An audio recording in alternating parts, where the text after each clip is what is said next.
যারা মুসলমান তাদেরকে শিরকি করাচ্ছে তারা, নাউজুবিল্লাহ। নির্বাচনের আগেই একটি দল এই দিব ওই দিব বলছে, টিকিট দিব বলছে না, যেটার মালিক মানুষ না সেইটার কথা যদি সে বলে, এক শিরকি করা হচ্ছে না। যার মালিক আল্লাহ, যার অধিকার শুধু আল্লাহর একমাত্র, সবকিছুর অধিকার উপরে আল্লাহর অধিকার। কাজেই আগেই তো আপনাদেরকে ঠকাচ্ছে, নির্বাচনের ফলে তাহলে কেমন ঠকাবে আপনাদেরকে বোঝেন এবার।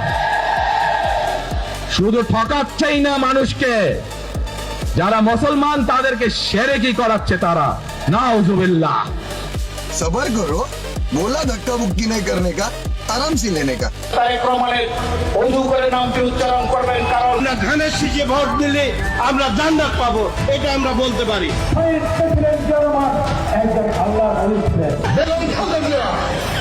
যার নাম উচ্চারণ করলে মুখটা পবিত্র হয়ে যায়। তো ওইটা যদি জিয়া রহমানের নাম নিলে বলে দিন হযরত ওমর রাদিয়াল্লাহু আনহু চার খলিফার এক খলিফা, আমার নেতা শহীদ প্রেসিডেন্ট জিয়া রহমান চার খলিফার মধ্যে একজন, আমার নেতা তারেক রহমান, হযরত আলী রাদিয়াল্লাহু আনহু, আমার নেতা মা ফাতেমা এবং খালেদা জিয়া। বাংলাদেশ জিন্দাবাদ। আল্লাহ হাফেজ, সবাই ভালো থাকবেন। আসসালামু আলাইকুম।